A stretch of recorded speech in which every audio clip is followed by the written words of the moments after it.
Standing paralyzed in the shadows, I lost my breath watching my mother's young fiancé empty a bottle of industrial adhesive onto my disabled sister's chair. "Done, babe," he texted my mother, grinning at his glowing screen. "When that crippled brat falls over, we'll have all the proof we need to strip her trust fund."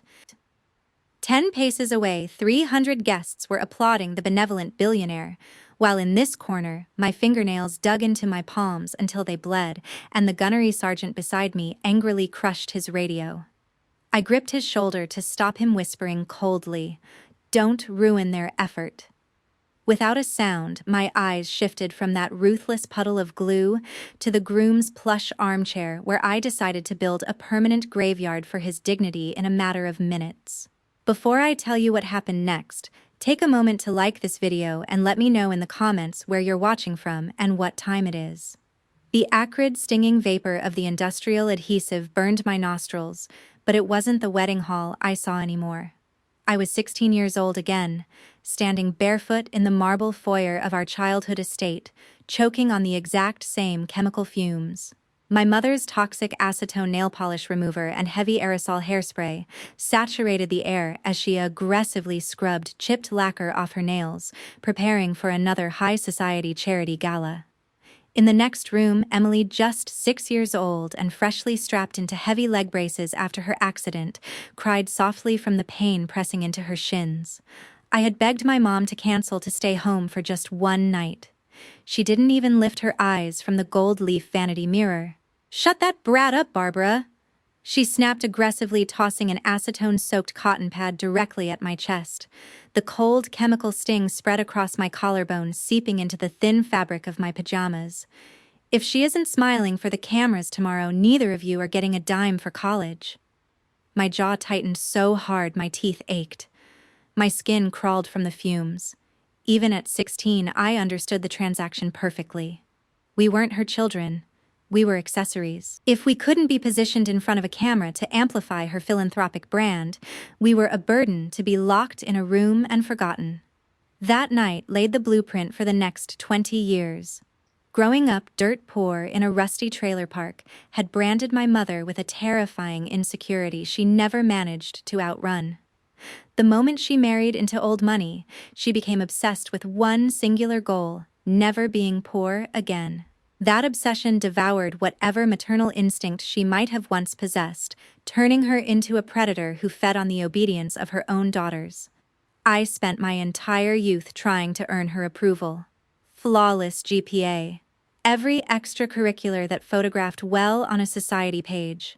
I kept Emily completely out of her path, absorbing the verbal attacks myself, so my sister could sleep through the night without hearing our mothers screaming. None of it mattered. I remember graduation day, standing on the auditorium stage, proudly holding my acceptance letter to the Officer Candidate Academy. Instead of pride, my mom pushed through the crowd and snatched the paper from my hands, her manicured nails digging fiercely into the crisp edges. "A soldier," she scoffed loud enough for her entire country club circle to hear, rolling her eyes in absolute disgust. "I suppose someone has to do the ugly jobs. Just don't expect me to fund your little camping trip." Margaret Hayes, standing right beside her in a silk designer dress, let out a high-pitched giggle, sipping her champagne, without a single ounce of empathy. My thumb pressed hard into my index finger, forcing my breathing to slow, swallowing the rage before it cracked through the surface of my face. I locked eyes with Margaret for a half-second and memorized the casual cruelty in her expression. She would remember this moment differently very soon. The memory dissolved instantly as Julian's patent leather shoes scraped heavily against the oak floor behind me. I stepped out from behind the heavy velvet curtains, the thick heels of my boots thudding against the wood. Julian violently flinched. He looked exactly like a thief caught with his hands in the register. His shoulders jerked upward and he clumsily twisted his wrist behind his back, shoving the plastic bottle of industrial polyurethane beneath the tail of his expensive tuxedo jacket. His facial muscles spasmed in pure panic for a fraction of a second before stretching into a perfectly practiced, sickeningly sweet grin. "Barbara, you startled me." Julian cleared his throat, artificially lowering his voice to play the role of the devoted stepfather. He pointed at Emily's saturated chair, his eyes wide in a pathetic display of fake sincerity. I noticed the velvet edge was fraying. I'm just using some fabric glue to pin it down so Emily doesn't trip on her crutches. Her safety is always my top priority. I studied his face from 10 paces. The pupils were dilated too wide. The forced steadiness in his voice cracked at the edges. The rehearsed kindness dripping off every syllable like cheap cologne. He was a textbook con artist delivering his best performance, completely convinced that my rigid exterior meant I was too dense to see through the act. But a 10-pace distance was more than enough for my trained senses to dissect the harsh, burning scent of heat-activated industrial cement, a chemical designed to harden into solid concrete upon contact with human body heat within an hour. This was not fabric glue. A surge of bile rose in my throat as I pictured Emily in physical therapy just a week ago, her knuckles white on the parallel bars, sweat dripping down her temples, fighting with everything she had for a few more inches of independence.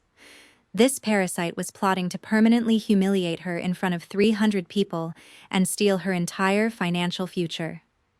I didn't scream. I didn't grab his collar. I forced my heart rate to slow, adopting absolute emotional detachment. "Thank you, Julian," I stated, my voice completely flat and devoid of any warmth. "You are incredibly thoughtful with my sister." I gave a single nod and turned my back on him. Behind me, his heavy sigh of relief echoed against the paneled walls. He actually believed he'd won. He was completely unaware that his absolute social and financial ruin had just been scheduled. As I walked away from Julian in that hotel hallway, the heavy silence of my own footsteps brought back the exact realization that had driven every decision I'd made since I was 18 years old. If I didn't forge my own armor, nobody was going to protect Emily. That terrifying clarity was what drove me to pack a single olive drab duffel bag the morning after my 18th birthday. I was leaving the sprawling mansion and the suffocating luxury that came with a price tag of absolute obedience. My mother stood at the top of the sweeping marble staircase, her silk robe trailing behind her like a royal cape. She didn't offer a hug. She didn't shed a tear. She leaned over the mahogany banister, swirling a mimosa in her left hand, her voice dripping with venomous certainty. "You'll be back begging on your knees within a month, Barbara," she sneered. "You are absolutely nothing in the real world without my credit cards." I didn't argue. I just slung the duffel over my shoulder and walked out through the heavy oak doors, the crushing guilt of leaving my disabled sister behind serving as the only fuel I needed to survive what was coming. Paris Island stripped away every last illusion of comfort. For the first time in my life, nobody cared that my mother was a philanthropic billionaire, and nobody cared about my flawless high school GPA. The isolation was brutal. The physical exhaustion pushed my body past anything I thought possible. But the grinding hardship was strangely intoxicating. Every blistering mile I ran through the mud, every time my muscles screamed until my vision blurred, it felt like a deliberate cleansing of 18 years of toxic conditioning. One particularly brutal afternoon, I collapsed during a heavy pack march, my lungs burning, my knees slamming into the wet dirt. A senior drill instructor shouted a command 6 inches from my face. My entire body flinched. It wasn't the instructor I was reacting to. It was the pitch of his voice, the sharp, aggressive tone that my nervous system automatically matched to my mother's screaming. Years of verbal attacks had hardwired that reflex into my spine. The DI noticed immediately. His eyes narrowed, reading the flinch for exactly what it was. He didn't mock me. He simply grabbed the strap of my pack, hoisting me to my feet with one powerful arm. "Nobody fights alone here, recruit," he commanded gruffly. That was it. A harsh, demanding order. But those 5 words contained more genuine respect than I had received in 18 years under my mother's roof. In that muddy field, soaked and shaking, I understood for the first time that strength didn't come from a credit card or a society photograph. It came from the person standing next to you who refused to let you stay down. That grueling environment slowly rebuilt my shattered self-esteem brick by calloused brick. Earning my Eagle Globe and Anchor wasn't just a graduation, it was the birth of my autonomy.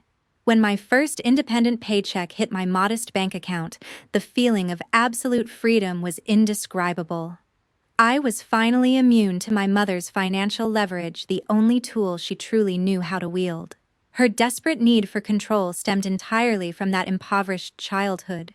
Wealth was her only shield against feeling worthless, and she used it as a psychological collar on her own daughters to guarantee our obedience.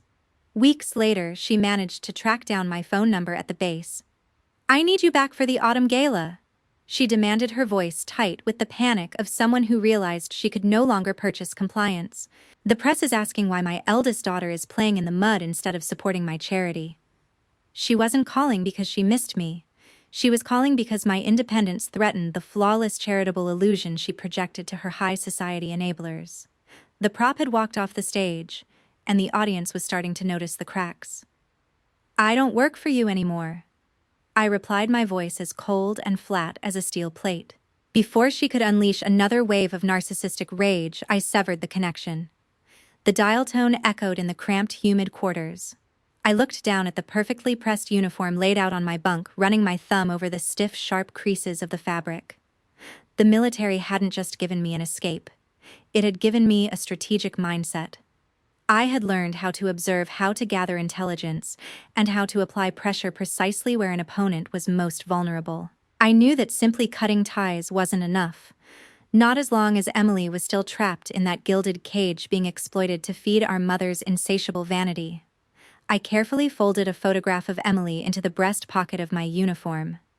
Her face smiled up at me from that small square of paper, innocent and trusting, completely unaware of the legal machinery I was about to set in motion on her behalf.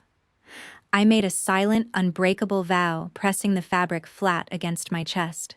I wasn't just going to survive this lonely road. I was going to use every tactical skill I'd learned to dismantle my mother's empire piece by piece and bring my sister home. No matter how many years it took. The grueling years that followed forged bonds thicker than blood. I didn't find my family in the marble halls of my mother's estate. I found them in the suffocating heat of overseas deployments and endless tactical briefings. Gunnery Sergeant Marcus Vance was the first person to show me what unconditional loyalty actually looked like. I remember sitting in the back of a sweltering transport truck, shivering violently from a fever after 72 hours of continuous operations. Growing up, if I ever caught a cold, my mother would simply lock me in my room so my coughing wouldn't disturb her high society dinners. But Marcus didn't flinch. He handed me his only canteen of clean water and unceremoniously threw his heavy jacket over my shaking shoulders. "Drink it, Bailey," he ordered, his voice gruff but layered with absolute protection. "I'm not dragging your stubborn weight back to base." He didn't want a photo op. He didn't want leverage. He just wanted me to survive. In that cramped, exhaust-filled truck, I finally understood the profound difference between a relative and a brother. Marcus taught me how to secure a physical perimeter, but Thomas Reyes taught me how to dismantle a financial empire from the inside. When I finally earned enough rank and salary to begin the process of extracting Emily from our mother's control, I walked into Thomas's pristine, glass-walled law firm with a thick folder under my arm. A former military legal officer turned private wealth attorney, Thomas possessed a mind like a steel trap. We didn't exchange pleasantries. He immediately spread my mother's trust fund documents across his mahogany desk, his pen slashing through the legal jargon like a scalpel. "Your mother engineered this medical trust to look like a charity," Thomas stated flatly, tapping the forged signature lines. "But the loopholes are deliberately massive. She's siphoning Emily's surgical funds to pay for her country club renovations." My jaw clenched so hard my teeth ached. Thomas didn't offer hollow sympathy. He offered an ironclad legal trap. He looked me dead in the eye with the cold precision of a man who had spent 20 years tearing apart fraudulent financial structures. "Give me the authorization. Barbara and I will legally suffocate her accounts before she even wakes up." With Marcus securing our physical boundaries and Thomas building our legal firewall, I finally experienced the one thing my mother had actively denied us our entire lives, a genuine sense of safety. Last Thanksgiving, we didn't sit at a sprawling banquet table surrounded by sycophants and paid photographers. It was just the four of us in my modest apartment. Emily sat in her wheelchair by the kitchen island laughing until tears streamed down her face as Marcus utterly failed to carve a turkey with his utility knife. Thomas sat on the couch reviewing case files while casually tossing scraps to Marcus's retired service dog. I stood in the doorway, a mug of black coffee warming my hands, completely overwhelmed by the quiet, messy reality of our chosen family. Emily reached for a glass of water and knocked it off the counter. The glass shattered against the tile floor. For 3 seconds, every person in the room froze. I froze. Emily froze. We were both conditioned to expect the screaming, the punishment, the vicious insult that always followed any accident in our mother's house. But Marcus simply grabbed a paper towel, swept up the shards, and tossed them in the trash without a single word. No screaming, no performative affection. For the first time in my entire existence, I didn't have to earn my right to be in the room. I was simply loved because I was there. But peace is a fragile commodity when a narcissist still has your phone number. The warmth of that memory evaporated the moment my phone aggressively vibrated against the kitchen counter, shattering the comfortable silence. The caller ID flashed my mother's name, accompanied by an urgent email notification. It was a disgustingly lavish digital invitation to her sudden wedding with Julian Thorne, a man younger than me, infamous in certain circles for his predatory financial habits. The message attached wasn't a request, it was a command. "Bring Emily to the rehearsal." The text read, dripping with unspoken threats. "The press needs a touching family reunion. Don't make me remind you who pays for her physical therapy." My grip on the coffee mug tightened until my knuckles turned stark white. The sanctuary I had painstakingly built was being breached. I didn't panic. I set the mug down on the counter, my posture instantly shifting from sister to commander. The quiet days were over. The parasites were dragging Emily back into the spotlight, and I needed to prepare for total legal demolition. 10 minutes after I walked away from Julian in the hallway, the grand ballroom was completely deserted. The guests had been ushered out to the manicured lawns for a pre-wedding cocktail hour. I pulled back the sheer curtain by the towering bay windows and watched my mother and Julian posing by the marble fountain. Julian puffed out his chest in his tailored Italian tuxedo, wrapping a possessive arm around my mother's waist, soaking up the flashes of the society photographers. He was utterly drunk on the illusion of power, completely oblivious that he had just stepped into the center of a carefully planned trap. My mother beamed at the cameras, clinging to him like a lifeline. Her desperation was visible even from this distance. As she aged, her terror of fading into irrelevance pushed her to buy a young, attractive husband to serve as the ultimate high society accessory. They were a perfect toxic match, a parasite feeding on a narcissist. But their entire performance was funded by the medical tragedy of my sister, and I was about to shut the production down permanently.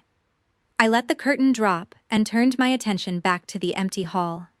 I tapped my knuckles twice against the oak table. From the shadows near the emergency exit, Marcus emerged. He wasn't wearing tactical gear but a crisp black suit that blended seamlessly with the event's security staff. With 2 rapid hand signals, I directed his attention to Emily's chemically saturated red velvet chair and then to the plush black armchair designated for the groom. Marcus didn't ask questions.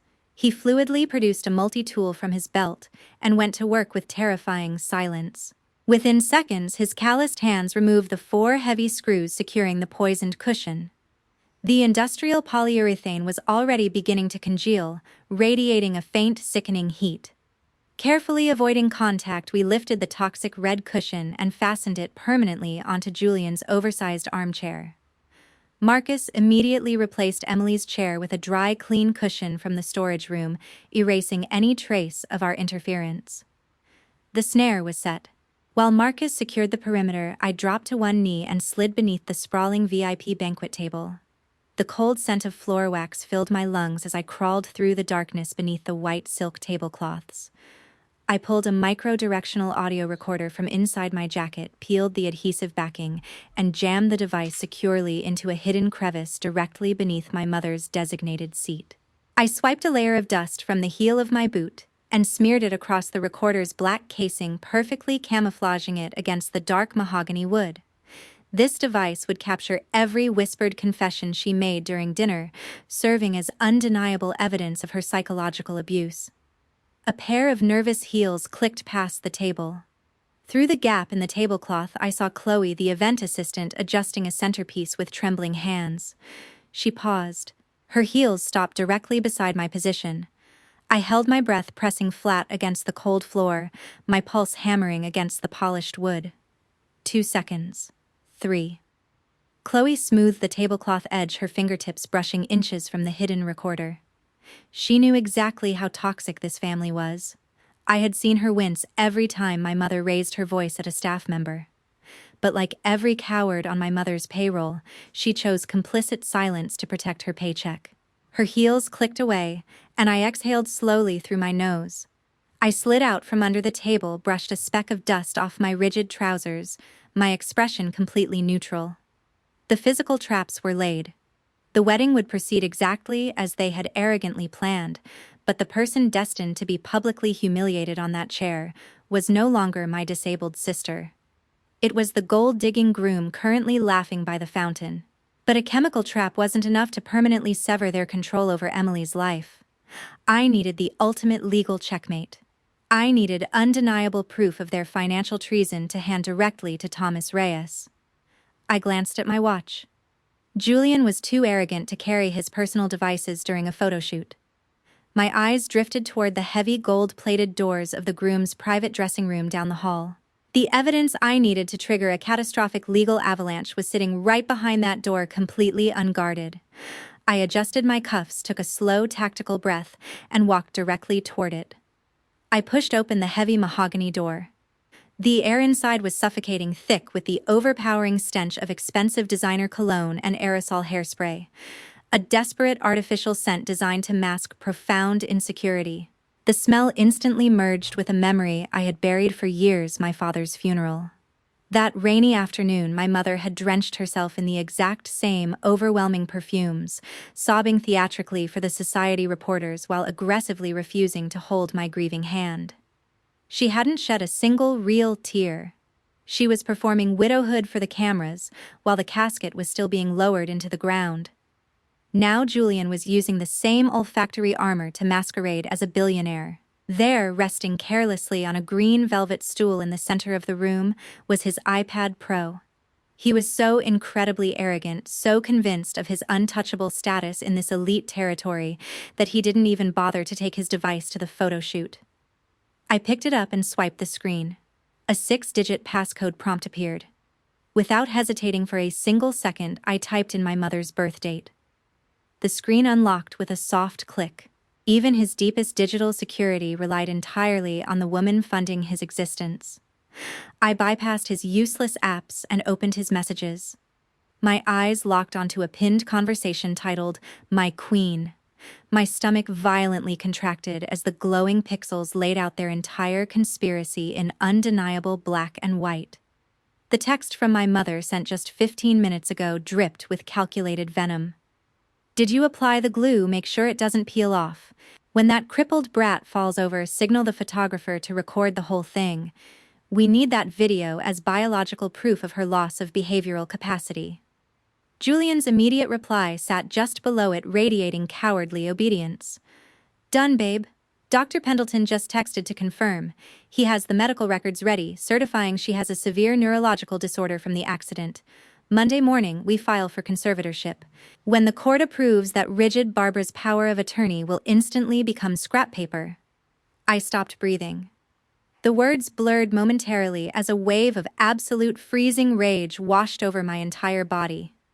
This wasn't a petty, high-society prank to humiliate my sister at a party. This was a calculated, multi-layered legal takeover. They were engineering a flawlessly documented trap to strip Emily of her fundamental human rights. By forcing a public meltdown and backing it with falsified medical documents, my mother intended to have Emily declared legally incapacitated. A conservatorship would give my mother absolute tyrannical control over Emily's medical decisions and her massive trust fund. I pictured Dr. Arthur Pendleton, the same silver-haired physician who used to give us lollipops after childhood checkups. I could still hear his gentle voice telling a 6-year-old Barbara, "You're the bravest little patient I've ever had." Now that same man was standing in front of his bathroom mirror somewhere, adjusting his silk tie, desperately trying to convince himself that falsifying a neurological evaluation was just a minor favor. He was willing to sell my sister into a lifetime of legal slavery just to clear his pathetic gambling debts. My hand trembled. A sudden violent urge rose within me to smash the fragile glass screen against the marble countertop until it shattered into dust. Instead, I closed my eyes and inhaled for 4 seconds, holding the suffocating anger in my lungs, and exhaled the emotional static. I couldn't afford to be a sister right now. I reached into my tailored jacket and retrieved a high-capacity encrypted flash drive. I jammed it into the port of Julian's device. Moving with tactical precision, I didn't bother with Hollywood hacking tricks. I simply exported the entire message thread, the fraudulent PDF files, and the wire transfer receipts directly onto my physical drive. I wasn't just collecting screenshots. I was compiling a legally impenetrable dossier that would withstand the scrutiny of the highest federal courts. They thought my power of attorney was going to become scrap paper by Monday morning. They were drastically underestimating the absolute tactical capability of an intelligence officer who had nothing left to lose. The progress bar hit 100%, confirming the secure upload with a sharp, sterile beep. I was just about to disconnect the cable and slip out of the room when a new notification dropped down from the top of the iPad screen. It wasn't a text message. It was an urgent billing invoice, and the name on the attached bank account made my blood run instantly cold. If you have ever felt the absolute devastation of a family member plotting against you, please take a moment to like this video. Tell me in the comments down below, what is the one specific word you would use to describe a mother capable of doing this? The glowing notification on Julian's iPad wasn't just a billing invoice. It was a direct, unencrypted message from the chief accountant of my sister's medical trust. I tapped the banner, expanding the text across the screen. My vision tunneled as I read the words. Mrs. Eleanor just approved transferring $2 million from Emily's surgery fund to the shell account JT Ventures in the Cayman Islands. It's fully cleared. That's more than enough for you to pay your casino debt and buy that yacht. My chest tightened. A sickening wave of disgust washed over me. This wasn't just an embezzlement scheme. This was the systematic financial draining of a disabled young woman's lifeline. Julian wasn't a startup entrepreneur. He was a professional parasite who had gambled away his own money and was now utilizing my mother's terrifying narcissism to rob my sister blind. I immediately took a high-resolution screenshot of the conversation, encrypted the file, and sent it directly to Thomas Reyes with a 2-word command: initiate freeze. I wiped my fingerprints off the iPad, set it exactly where I found it on the green velvet stool, and slipped out of the dressing room. The hallway was quiet, but my mind was deafeningly loud. A vivid memory violently surfaced. Just 3 months ago, my mother had stood in our kitchen, aggressively complaining to her society friends about the burden of paying for Emily's specialized physical therapy. She had slammed her champagne glass onto the granite counter. "That girl is a relentless financial drain," she shrieked to her friends. "Do you have any idea the impossible cost of keeping a crippled daughter breathing?" Yet she was perfectly willing to wire $2 million of Emily's own money across international borders to buy her gigolo a luxury yacht. I turned the corner and nearly collided with Marcus. He stood by the velvet ropes, adjusting his earpiece. His eyes met mine instantly, reading the cold, predatory focus in my posture. He didn't ask what I found. He simply gave a microscopic nod, confirming that the physical trap inside the ballroom was entirely secure. "The groom is on the move," Marcus murmured softly, his gaze shifting past my shoulder. "Showtime, Major." The heavy oak doors of the grand ballroom swung open and the suffocating chatter of 300 elite guests flooded the space. A live string quartet began playing, a sickeningly sweet classical arrangement. Through the crowd, my mother emerged like a reigning monarch draped in custom designer silk. She was forcefully guiding Emily by the arm. My sister's knuckles were stark white as she gripped her aluminum crutches, her face a mask of determined exhaustion as she struggled to keep pace with our mother's performative, hurried strides. Near the VIP table, Margaret Hayes let out an obnoxious, high-pitched gasp. "Oh, Eleanor, you are simply a living saint." Margaret practically screamed over the music, raising her champagne flute. "Caring for that poor girl on your special day. What a profound tragedy she is." Margaret placed a perfectly manicured hand on my shoulder as I passed her table, squeezing with theatrical sympathy. "And Barbara, darling, your mother is so brave for taking on this burden. You must be so grateful." I looked at Margaret's diamond-crusted fingers on my sleeve and said nothing. I simply stepped out of her grip and continued walking. She would choke on those words before the night was over. My mother soaked in the adoration, offering Margaret a tragically brave, practiced smile. I stood motionless in the shadows, pressing my thumb into my palm to maintain absolute physical restraint. While my mother paraded Emily for the cameras, Julian made his grand entrance from the opposite wing. He strutted across the polished oak floor, his tailored tuxedo catching the brilliant light of the crystal chandeliers. He flashed his perfectly veneered teeth at the applauding crowd, thoroughly convinced he was the untouchable king of this high society kingdom. He confidently approached the main VIP table, completely ignoring my sister as she struggled to navigate around the heavy furniture. Without a single ounce of hesitation, Julian grabbed the armrests of his designated groom's chair, the plush, oversized armchair currently fitted with the chemically saturated red cushion. He aggressively smoothed the tails of his expensive jacket and forcefully dropped his weight directly onto the seat. Beneath him, the heat-activated industrial polyurethane immediately went to work. I watched from the perimeter, my heart rate steadying into a slow, cold rhythm. Julian Thorne had just permanently cemented himself to his own humiliation. The string quartet abruptly stopped playing as the master of ceremonies tapped the microphone, the sharp feedback echoing across the vaulted ceiling. "Ladies and gentlemen," the MC announced, projecting a perfectly polished tone, "I now invite our groom, Mr. Julian Thorne, to stand and say a few words about the beautiful family he is joining today." Julian flashed his arrogant camera-ready grin. He adjusted his silk bow tie and gripped the armrests of his black velvet chair, preparing to deliver a sickeningly fake speech about his devotion to my mother and his love for Emily. He pushed his weight forward to stand up. He didn't move an inch. A confused flicker crossed his eyes. He pushed harder, his polished leather shoes squeaking against the floorboards, but his lower body remained absolutely paralyzed against the cushion. The heat-activated industrial polyurethane had completely fused the fabric of his expensive trousers to the heavy velvet. A sudden, terrifying wave of panic washed over his artificially tanned face as the chemical heat began to violently burn through his clothes and into his skin. The silence in the grand ballroom stretched into an agonizing, heavy pause. 300 elite guests stared in absolute confusion as the groom strained against the heavy furniture like a trapped animal. Desperation overrode his common sense. Julian gripped the edge of the mahogany table, gritted his veneered teeth, and violently yanked his body upward with every ounce of strength he possessed. The deafening sound of tearing silk ripped across the silent room. Julian stumbled forward, leaving the entire back half of his $5,000 Armani trousers permanently cemented to the chair cushion. He stood completely exposed in the center of the VIP stage, wearing nothing but a pair of ridiculously childish cartoon underwear.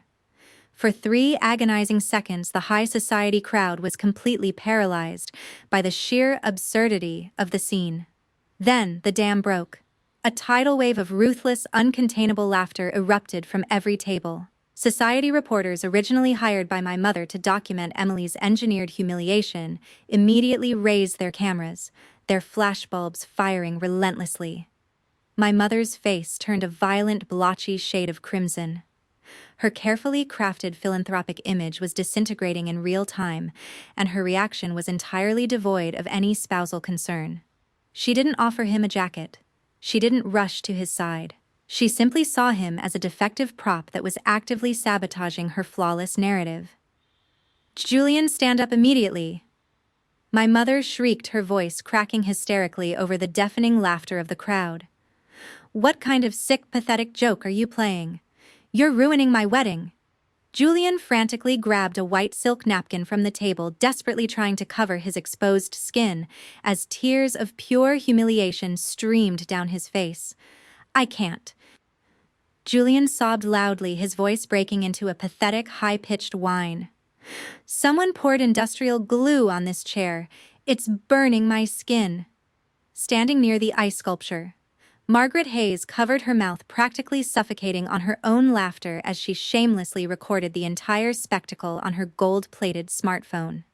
The same woman who had called my mother a living saint 5 minutes ago was now gleefully documenting her social destruction. The chaos was absolute, a perfect spectacle of high society ruin, but a physical trap was merely the opening act. It was time to drop the legal anvil. I unbuttoned my tailored suit jacket and stepped out from the heavy shadows of the perimeter. Marcus flanked me instantly, his sheer physical presence causing the laughing guests to instinctively part. I walked slowly and deliberately toward the VIP table, my heavy boots echoing ominously against the hardwood floor. My mother's frantic eyes snapped toward me, her narcissistic rage instantly morphing into profound, paralyzing terror as she recognized the ice-cold detachment on my face. Julian was still sobbing, clutching the silk napkin. I stopped exactly 2 feet from the ruined groom, my expression completely devoid of mercy. That chair was designated for my sister Julian. I stated, my voice cutting through the noise. But don't worry, a ruined suit is the least of your problems today.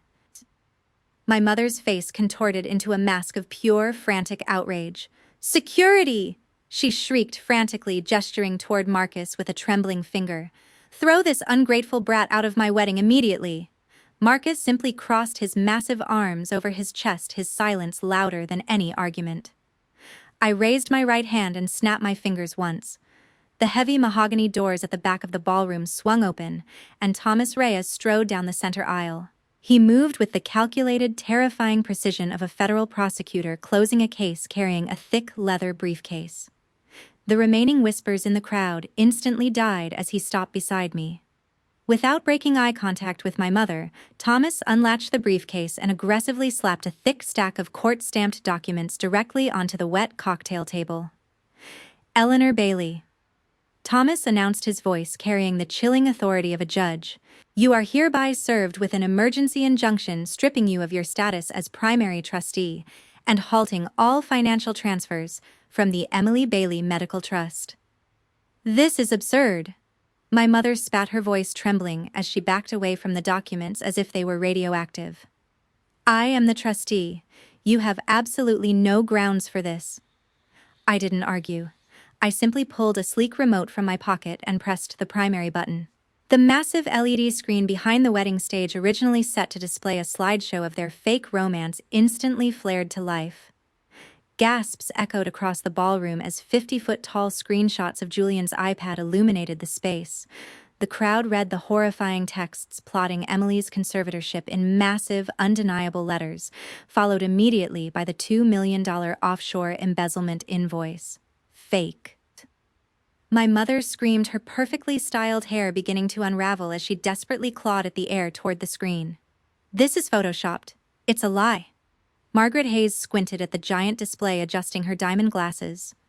$2 million to the Cayman Islands. Margaret loudly gasped, her voice dripping with venomous delight. Eleanor, you've been stealing from a crippled child to buy a yacht. The social demolition was instantaneous. The elite crowd that had worshipped my mother 10 minutes ago now stared at her with pure, unadulterated disgust. Thomas adjusted his silk tie, delivering the final legal verdict with the calm precision of a man who had spent months preparing for this exact moment. It's not fake, Eleanor, Thomas stated flatly. Dr. Arthur Pendleton just folded during a recorded interrogation with my private investigators 20 minutes ago to save his own skin. And those offshore wire transfers, I already forwarded the cryptographic receipts to my contacts at the DOJ. Your assets are being flagged for federal seizure as we speak. Oh, and that micro recorder currently hidden under your VIP table.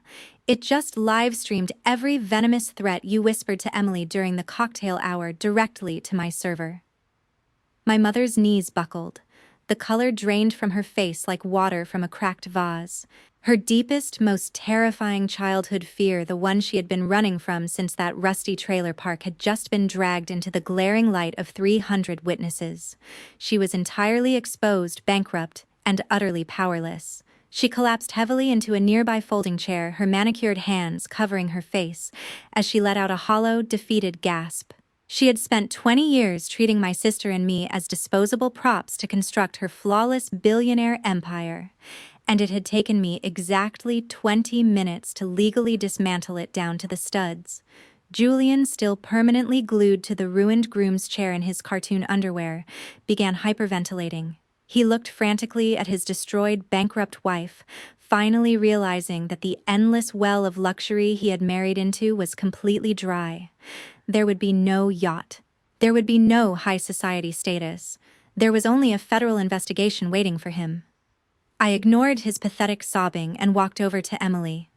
My sister was standing tall on her crutches, her eyes wide, processing the absolute destruction of our abusers. I didn't offer a dramatic speech. I didn't gloat over their misery. I simply placed a gentle protective hand on Emily's shoulder. "Let's go home," I whispered softly. I turned my back on the weeping narcissists and the flashing cameras of the society press. Emily and I walked out of the grand ballroom together, leaving the toxic wreckage of our bloodline behind us, completely ready to finally breathe the clean air of our new reality. 6 months after the wedding that never happened, my phone buzzed with an encrypted message from Thomas Reyes. I was sitting on the back porch of my new suburban home, the smell of fresh pine and blooming jasmine filling the warm morning air. A complete contrast to the suffocating chemical stench of that ruined ballroom. Thomas sent a brief formal update regarding the federal embezzlement case. My mother had officially accepted a plea deal to avoid a publicized trial, resulting in a substantial sentence in a minimum security federal facility. I stared at the screen, letting the reality settle.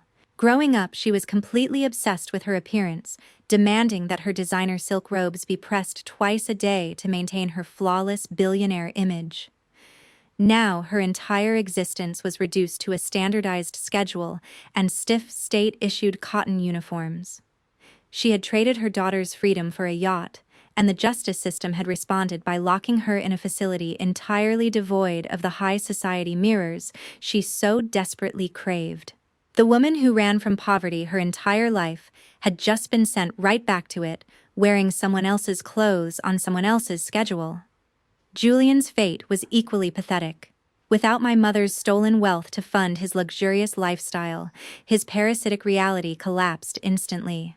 Marcus had personally supervised his eviction from the downtown penthouse, ensuring the coward left with absolutely nothing but a single suitcase of cheap clothes. Julian actually had the sheer audacity to call my personal number 2 days later.